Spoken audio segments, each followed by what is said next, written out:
अस्सलाम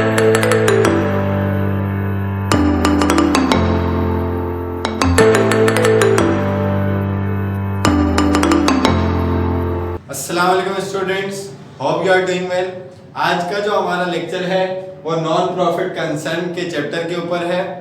ये आज का हमारा सेकंड लेक्चर है इस टॉपिक के ऊपर। फर्स्ट लेक्चर के अंदर हमने इसके इंट्रोडक्शन के हवाले से डिस्कस किया था और एक सिंपल से क्वेश्चन से इसको सॉल्व करना सीखा था। आज का जो हमारा क्वेश्चन है वो थोड़ा सा मुश्किल है, लेंथी क्वेश्चन है। पिछले क्वेश्चन में हमने सिर्फ और सिर्फ इनकम और एक्सपेंडिचर अकाउंट बनाए थे। इस क्वेश्चन के अंदर हम बैलेंस शीट बनाने वाले और दीगर जो कंप्यूटेशन इसके अंदर इन्वॉल्व होती है वो भी हम करके देखेंगे। अच्छा, एक चीज नोट कर लें, वीडियो के अंदर यहाँ पर थोड़ा सा शेड सा आ रहा होगा तो उसको आप बिल्कुल इग्नोर करें। जो कॉन्सेप्ट है उसको समझने की आप कोशिश करें। तो देखते हैं क्वेश्चन में क्या कहते हैं। ये question basically 2004 question number 3 second year commerce pass paper का क्वेश्चन है। इस क्वेश्चन की एक स्टूडेंट ने डिमांड भी की थी। तो क्वेश्चन में कह रहे हैं a summary of receipts and expenditure account of Khairpur sport club for 1 year is given below. जो खैरपुर स्पोर्ट क्लब है उनके रिसीव्ड और एक्सपेंडिचर अकाउंट एक शेप में दिया हुआ है। मैंने आपको स्टार्ट में ही बताया था इंट्रोडक्शन के अंदर, रिसीव्ड एंड पेमेंट की तरह यानी कि कैश बुक के ऑर्डर में डेटा आपके पास गिवन होता है। तो डेटा क्या गिवन है? Opening balance. ओपनिंग बैलेंस बोले या कैश बैलेंस बोले बात एक ही है, यानी कि एसेट है। सब्सक्रिप्शन आपके पास 40,000 की है यानी कि इनकम है, source of income last time भी बताया था। डोनेशन रिसीव साइड है, ये भी इनकम है 15,000। इंटरेस्ट रिसीव साइड है तो इनकम है 1,000। चैरिटी शो रिसीव्ड से चैरिटी शो कराया होगा, वहां से कुछ रिसीव्ड्स हुई, वो भी आपकी इनकम है बाय ₹5,000। उसके बाद पेमेंट्स आपकी हो रही है सैलरी की यानी कि expenses 4,000, electric charges 4,000, sports expenditure 1,000, sport goods purchase इस पर अभी मैं बात नहीं कर रहा, इसके ऊपर मैं स्टार बना देता हूं 1, books purchase 2, other expenses charity show expenses investment इस पर भी नहीं, और क्लोजिंग बैलेंस। ओपनिंग बैलेंस था, कैश का एंडिंग भी होगा, कभी कभार गिवन नहीं होता तो आप ये प्लस करके जो वैल्यूज यहाँ पर होती है उसको माइनस करवाकर डिफरेंस ले लेते हो तो एंडिंग बैलेंस आ जाता है। एडिशनल डेटा के अंदर आपको क्या कह रहे हैं? Subscription include ₹1,000 for 2002। ये जो आपके पास डेटा गिवन है वो बेसिकली 2003 का डेटा गिवन है। तो आपको कह रहे हैं कि इसके अंदर ये जो 40,000 की सब्सक्रिप्शन है इसमें 1,000 की सब्सक्रिप्शन पिछले साल यानी कि 2002 की शामिल है एंड ₹500 फॉर द ईयर 2004 अगले साल की भी गिवन है। और कह रहे हैं accrued subscription for ₹2,500 for the year 2003। इस साल की जो सब्सक्रिप्शन है वो अक्रूड है। अक्रूड आपको पता है इनकम होती है तो फिक्स एंट्री बनाई जाती है। आउटस्टैंडिंग सैलरी थी, आउटस्टैंडिंग यहाँ भी है यानी कि एक्सपेंस मजीद है और पेबल भी है साथ में। अक्रूड इंटरेस्ट इनकम अक्रूड है, इनकम थी यहाँ भी अक्रूड है तो मजीद एड अप हो जाएगी। On January 1, 2003 the club had the following asset. Club के पास यानी कि जनवरी 1, 2003 में साल के शुरू में ये एसेट है। ए स्पोर्ट गुड्स, इसका मतलब यहाँ पर स्पोर्ट गुड्स मैंने जो खरीदी वो मेरा एक्सपेंस नहीं है बल्कि क्या है? मेरा एसेट है। और क्या कहते हैं कि खैरपुर स्पोर्ट क्लब था तो स्पोर्ट्स के हवाले से कोई भी चीज ऐसे खरीदेगा वो उसकी एसेट मानी जाएगी। बुक्स नॉर्मली परचेज करते, हालांकि बुक्स का स्पोर्ट्स क्लब से कोई ताल्लुक तो नहीं बनता, लेकिन यहाँ पर उसने क्या बोला? एसेट है तो ये उसका एसेट माना जाएगा जो मजीद खरीदा। और इन्वेस्टमेंट पहले से इतना था 6,000 मजीद फिर 10 आ गया तो ये भी आपका एसेट है यानी कि इंक्रीज हो जाएगा। तो यहाँ पर जगह ना होने की वजह से मैंने रिक्वायर्ड नहीं लिखा। रिक्वायर्ड के अंदर 2 बातें हैं। पहले में आपने एक्सपेंडिचर और इनकम अकाउंट, इनकम या एक्सपेंडिचर अकाउंट के लिए वो बनाना है। उसके बाद आपने बैलेंस शीट इसकी बनाकर दिखानी है। आपको पता है कि इसका पैटर्न पहले रिक्वायर्ड का क्या होता है यानी कि इनकम एंड एक्सपेंडिचर अकाउंट का आप खैरपुर स्पोर्ट्स क्लब लिखें, उसके बाद क्या लिखें? इनकम एंड एक्सपेंडिचर अकाउंट किस साल की आप बना रहे हैं? For the year ended December 31, 2003। Income statement की ही तरह है लेकिन इसको टी अकाउंट की फॉर्म में जब हम बनाते हैं तो हमें थोड़ा सा ध्यान रखना पड़ता है। तो इसमें भी इनकम स्टेटमेंट की तरह हमें 2 ही अकाउंट्स लेने, दैट इज इनकम और एक्सपेंसेस। तो तो पहले एक्सपेंडिचर साइड है, देखते हैं कि हमारे पास कौन कौन से एक्सपेंसेस हैं और उसको एडजस्ट करना भी हम सीखेंगे। तो एक्सपेंसेस की बात करें तो सबसे पहले हमारे पास जो एक्सपेंस है वो है सैलरी एक्सपेंस। सैलरी एक्सपेंस आपके पास पहले से कितना था? आपके पास पहले से 4000 रुपीज थे। मजीद वो क्या कह रहा है यहाँ पर? आउटस्टैंडिंग सैलरी, यानी कि salary expense debit, salary payable credit. Payable का इफेक्ट बैलेंस शीट में, सैलरी एक्सपेंस का यहाँ पर एक्सपेंडिचर अकाउंट में, यानी कि 2000 यहाँ पर प्लस हो जाएगा। इट मींस आपका एक्चुअल सैलरी एक्सपेंस इस साल का इनका कितना हुआ है? 6000 का हुआ। सैलरी के बाद इलेक्ट्रिक चार्जेस है, इसके अंदर कोई एडजस्टमेंट नहीं हुई है तो आप इसको लिख देंगे डायरेक्टली इलेक्ट्रिक चार्जेस के नाम से, और इसकी अमाउंट आपके पास 1000 रुपीज गिवन है, कोई एडजस्टमेंट नहीं है तो कुछ नहीं करेंगे। उसके बाद स्पोर्ट्स एक्सपेंडिचर है, इसकी भी कोई एडजस्टमेंट नहीं है तो आप डायरेक्टली लिखते हैं स्पोर्ट्स एक्सपेंडिचर्स, और इसकी अमाउंट आपके पास 1000 ही गिवन है। उसके बाद स्पोर्ट गुड परचेज की एसेट है, नहीं लेंगे। बुक्स परचेज एसेट है, नहीं लेंगे। अदर एक्सपेंसेस, और उसमें कोई एडजस्टमेंट नहीं तो इसको भी आप डायरेक्ट लिख दें अदर एक्सपेंसेस,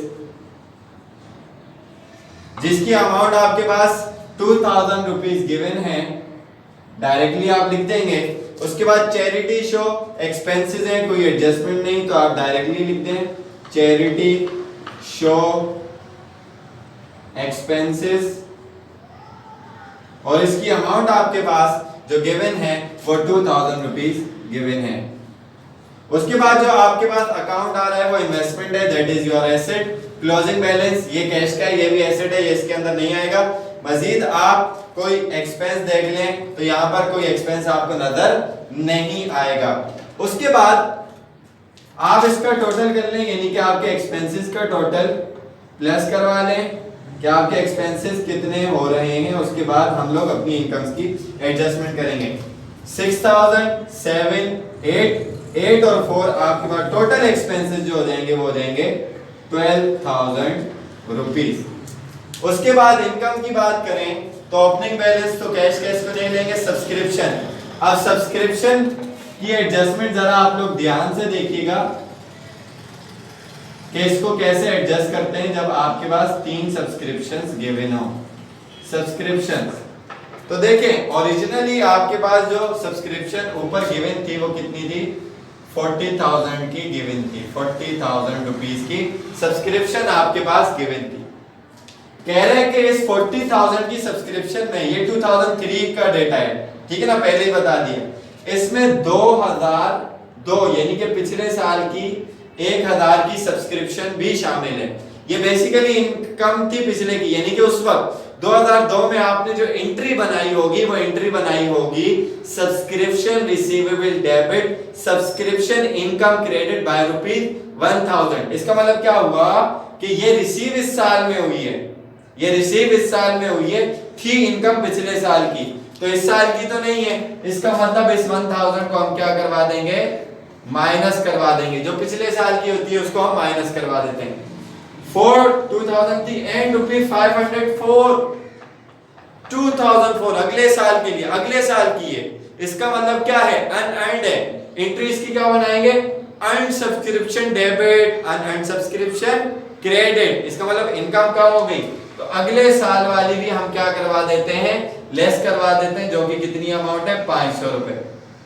उसके बाद सेकंड एडजस्टमेंट एडिशनल डेटा के अंदर आपको क्या बात बोले? फर्स्ट हो गया, सेकंड में कह रहे accrued subscription ₹2500 for the year. Accrued fix entry subscription receivable debit subscription income credit. तो इनकम तो हो गई, यानी कि प्लस आप करवाएंगे 2500 रुपए, ठीक है जी।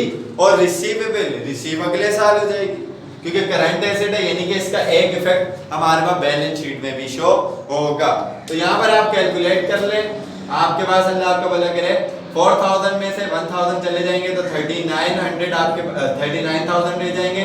500 को 2500 से आप माइनस कर दें तो 2000, तो इसका मतलब टोटल जो आपके पास सब्सक्रिप्शन है इस साल की वो 41,000 है, एक्चुअल जो आपकी इनकम है इस साल की। ठीक है जी।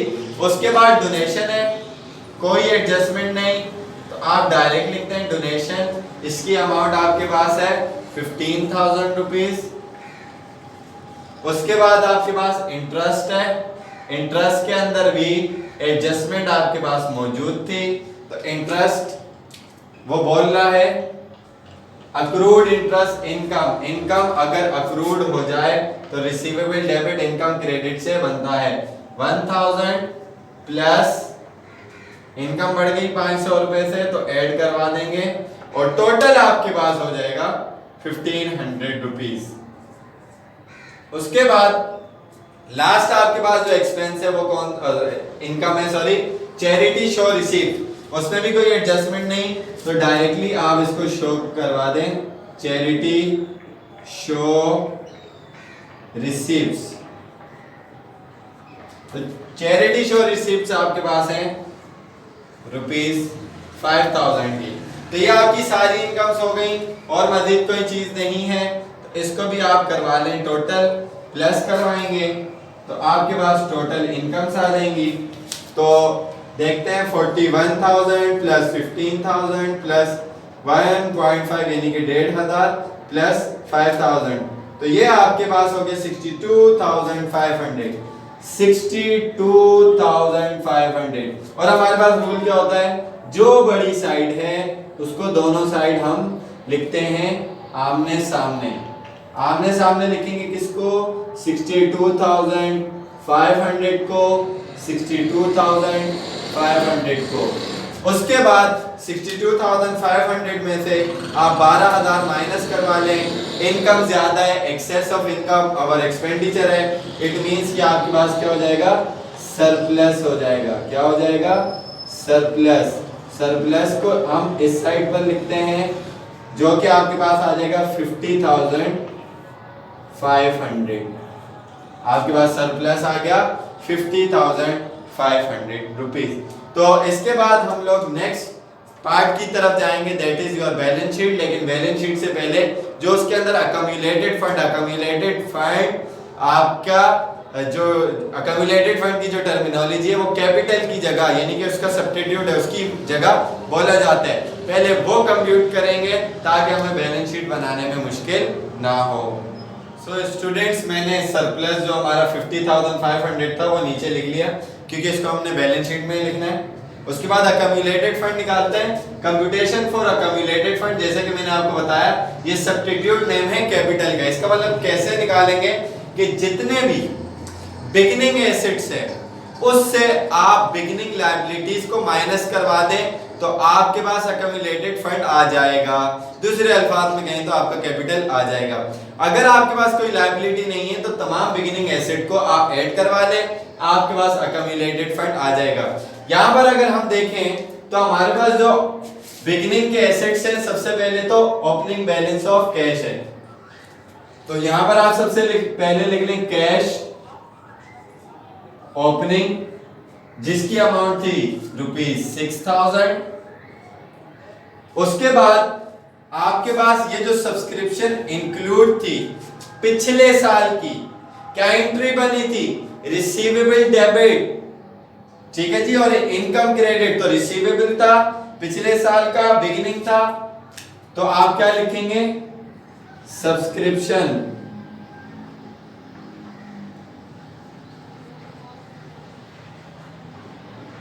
कौन सी वाली, यहां आगे ईयर मेंशन कर देता हूं 2002 वाली।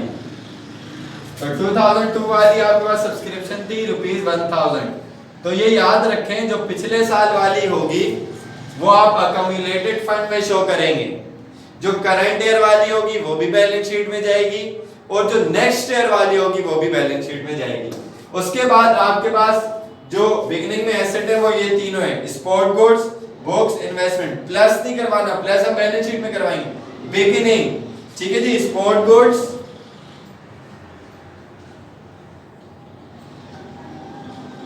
स्पोर्ट गुड्स के बाद बुक्स,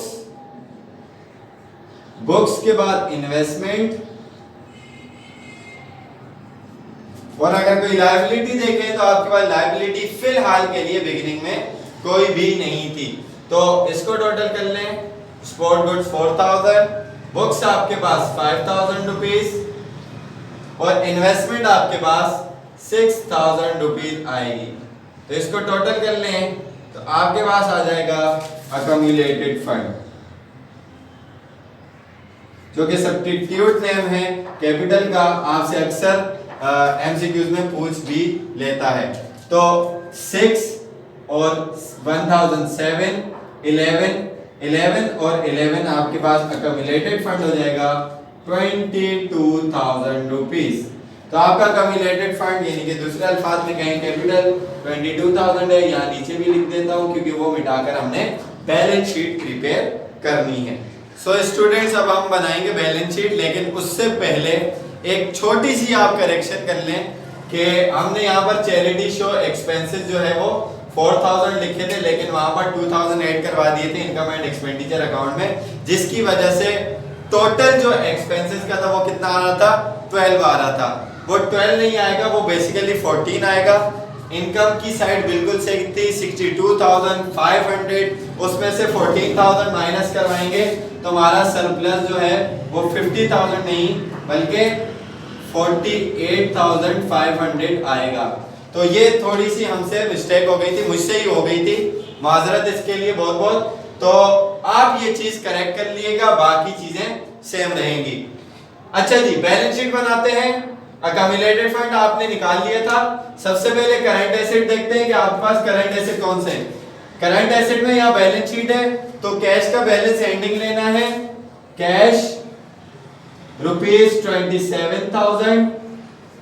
उसके बाद करंट एसेट के अंदर आपके पास क्या था, accrued subscription, accrued receivable debit, तो सब्सक्रिप्शन रिसीवेबल है तो ये आप लिखेंगे सब्सक्रिप्शन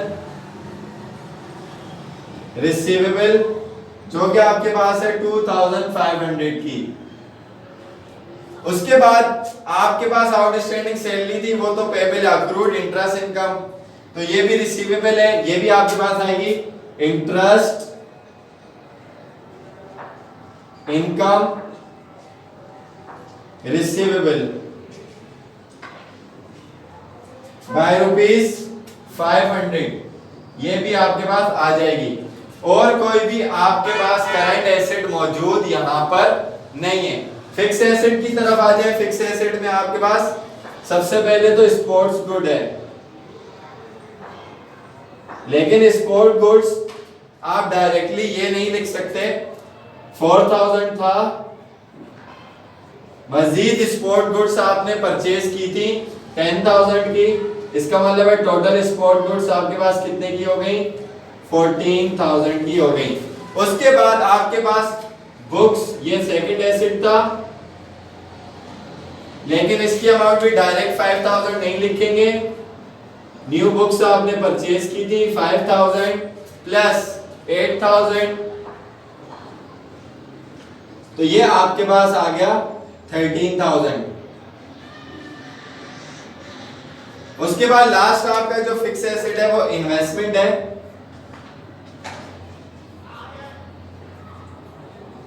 इन्वेस्टमेंट भी इंक्रीज हुई थी, पहले 6,000 थी, उसके बाद आपके पास मजीद कितने की आ गई थी 10, इट मींस ये कितने की हो गई 16,000 की। तो यहां पर आपके हो जाएंगे टोटल एसेट्स, हम टोटल करेंगे कि कितने एसेट्स हमारे हुए हैं। उससे पहले हम करंट लायबिलिटीज की जानिब चलते हैं। करंट लायबिलिटीज यहां पर तो हमारे पास कोई नहीं थी, यहां पर जो अगले साल की सब्सक्रिप्शन थी उसकी हमने एंट्री क्या बनाई थी, अनअर्न्ड। तो ये अनअर्न्ड सब्सक्रिप्शन आपकी करंट लायबिलिटी हो गई, अनअर्न्ड सब्सक्रिप्शन, जो कि इस साइड पर शो करवा दी जाएगी। और इसकी अमाउंट आपके पास मौजूद है 500 रुपीज। उसके अलावा आउटस्टैंडिंग सैलरी एक्सपेंस था तो पेबल हो गया, सैलरी पेबल क्रेडिट होता है, यानी कि लायबिलिटी इंक्रीज होगी तो क्रेडिट होगी बाय ₹2000। उसके बाद आपके पास और कोई भी लायबिलिटी मौजूद नहीं है। तो आप अक्यूमुलेटेड फंड का पार्ट कर लें। सबसे पहले अक्यूमुलेटेड फंड आपके पास कितना था, 22,000 आपने कंप्यूट करके फिगर लाया था। उसके बाद इसके अंदर आपने क्या कर देना है, ऐड सरप्लस, सरप्लस होगा तो आप क्या करवा देंगे, ऐड करवा देंगे, दैट इज 48,500। तो ये आपके पास टोटल अक्यूमुलेटेड फंड हो जाएगा। 48 के अंदर आप 2 प्लस कर लें तो ये 70,500 ये आपके पास टोटल अक्यूमुलेटेड फंड आ जाएगा। तो यहाँ पर नीचे आप टोटल कर लें, टोटल इक्विटीज, यहाँ पर टोटल इक्विटीज कितनी बनती हैं, तो आपके पास बैलेंस आ जाएगा। तो 70,500 ये था, 500 ये प्लस किया तो 71, और 2000 प्लस किया तो 73,000 तो इक्विटी साइड का आ रहा है। ऑन द अदर हैंड अगर आप देखें तो 500 को प्लस करें 2,500 में तो 3,000, 3,000 प्लस 27,000, 30,000 तो आपके पास क्या हो गए, करंट एसेट हो गए 30,000। ये आपके कहलाएंगे करंट एसेट्स जो कि 30,000 के हैं। उसके बाद 16 और 14, 30, 30 और 10, 40, 43, 40 और 30, 70 और 3, 73। तो इस साइड का भी बैलेंस आपके पास क्या आ जाएगा, 73 आ जाएगा। इट मींस हमने क्वेश्चन बिल्कुल सही किया है। बस आपको जो मैंने करेक्शन बताई, जो कि मुझसे ही गलती हो गई थी कि मैंने 2000 कम प्लस करवा दी थी, यहाँ लिखे 4 है, वहाँ 2 प्लस करवाए थे, तो आप वहां पर 4000 लिखेंगे तो 14,000 आपके टोटल एक्सपेंसेस बन रहे होंगे और आपका सरप्लस 48,500 आ जाएगा। यानी कि एक्सपेंस 2000 से बढ़ेगा तो इनकम भी 2000 से कम हो जाएगी, क्योंकि पहले कितनी आ रही थी 50,000, तो 2 मजीद लेस होंगे तो 48,500 आ जाएगा। तो आई होप कि आपको ये लेक्चर पसंद आएगा, चैप्टर भी कंप्लीटली आपको समझ में आ जाएगा, और कोई भी केस हो आप पूछ सकते हैं, कोई मसले वाली बात नहीं है।